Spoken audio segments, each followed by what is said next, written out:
nothing back.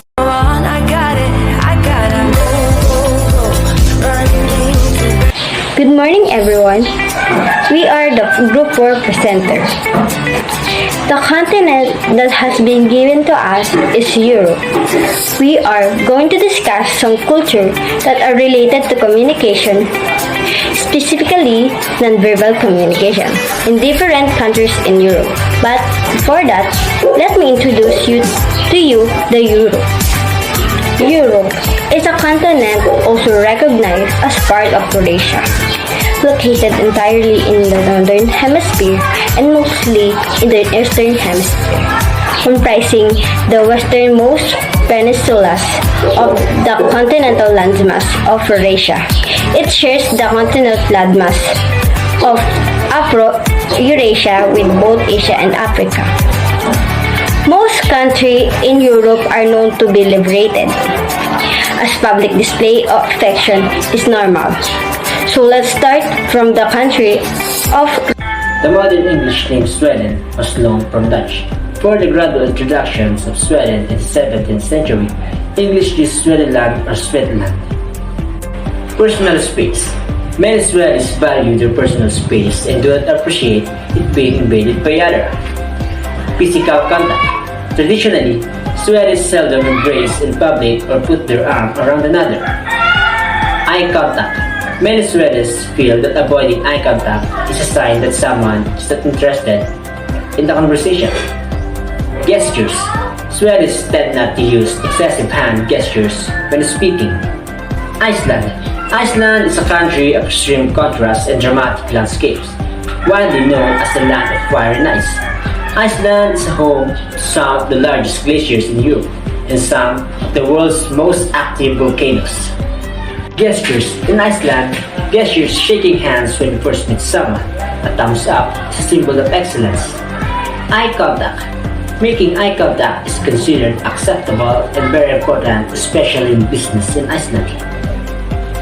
Posture. In Iceland, they have normal posture. Greetings. Always take your shoes off when you enter a house and shake hands with the host. Poland. The very good example in Poland is the land of fields. The ancient tribes of Poland, those living in the fields, are called Polonese or Polonians, eventually managed to unite territories to establish the first Polish dynasty in the past. Personal space. The acceptable distance of personal space in Poland, it is a little less than an arm's length. Physical contact. People are relatively tactile with those they know in Poland. Eye contact. Direct eye contact is expected. It translates honesty and trustworthiness. Expression. Both apparent various demeanor, they usually become a lot more animated when they get to know you. Pointing. Pointing directly at someone's forehead is offensive. Gestures. The root of gesture of the middle finger is understood in Poland. Slapping one's forehead lightly indicates stupidly. Slovenia. What is Slovenia most known for? Slovenia is famous for its beautiful landscape, lakes, and romantic scenery. It is a perfect place for adventure seekers and nature lovers. Sarcasm. It is not very common in Slovenia and seen as rude. Gesture. Gently handshakes are acceptable, but kissing one's cheeks or hand is unacceptable in Slovenia.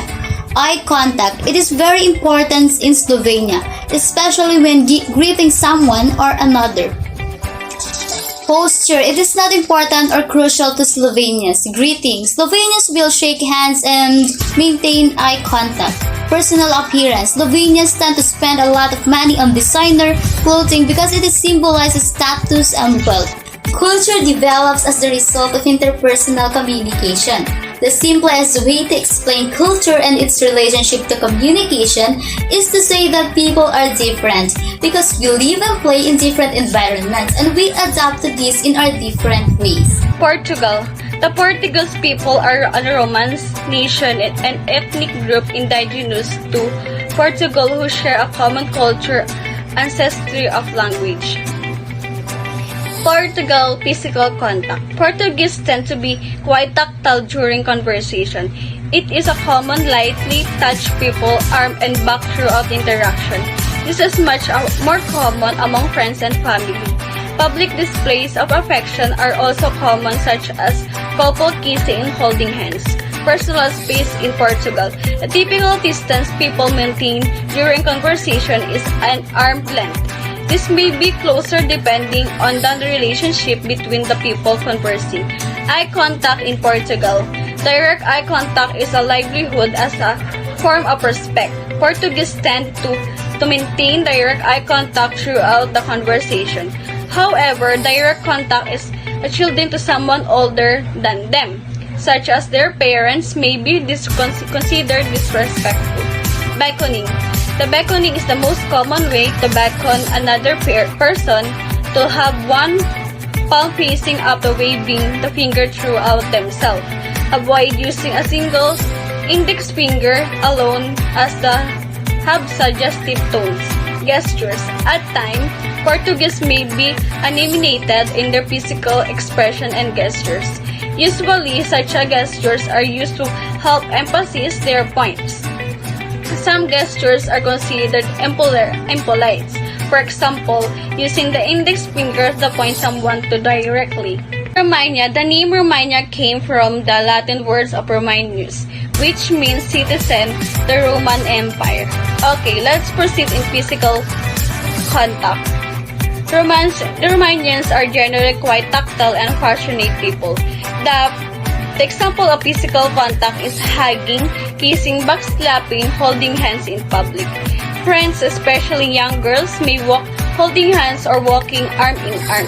People may touch their conversation partner to show their engagement in discussion. For example, nudging them or touching their arm when pointing something out.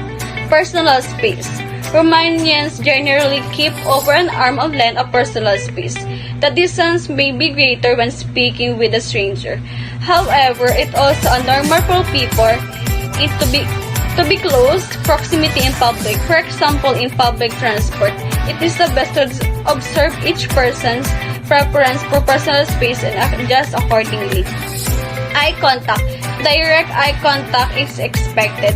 This should not always be interrupted and rudeness of inattentiveness. However, it is normal for people eyes to wander a little during conversation.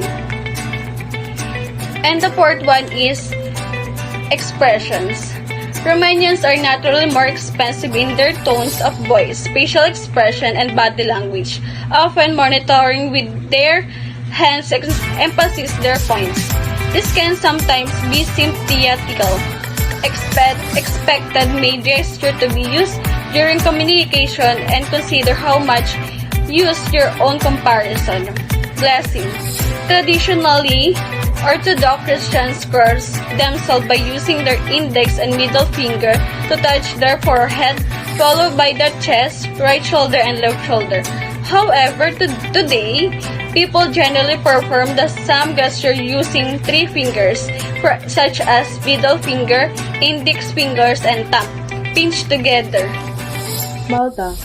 It is a popular tourist destination and known for its warm climate and breathtaking landscapes. The Maltese tend to keep personal space, often sitting or standing quite close to one another. The Maltese tend to be quite chill and affectionate people. Maltese usually hold direct eye contact during conversations. Gestures. In Malta, lifting your thumbs, index and middle fingers of your right hand means how are you. Ireland is well known in landscapes, arts, hospitality, and foods. The Irish tend to have a warm and friendly disposition, but generally restrain themselves from showing a great deal of physical affection in public. Irish people maintain an arm's length distance between themselves and others when speaking. For many Irish, consistent eye contact reflects trusting and engagement. Some older Irish people who are Catholic will often make the sign of the cross when passing a church, funeral procession, cemetery, or when an ambulance passes with its sirens on. Irish people may nod or jerk their head or chin in the direction of what is discussed rather than pointing with their finger. France, the largest country in the Western Europe, has long been a gateway between the continent's northern and southern regions. Its lengthy borders touch Germany and Belgium in the north, the Atlantic Ocean in the west, the Pyrenees Mountains, and Spain in the south. Wide, fertile plains dominate most of the north and west, making France the agricultural epicenter of Europe. The sprawling forested plateau of the Massif Central, a range of ancient mountains and extinct volcanoes, occupies France's southern interior. Italy, a European country with a long Mediterranean coastline, has left a powerful mark on Western culture and cuisine. Its capital, Rome, is home to the Vatican as well as landmark art and ancient ruins. Other major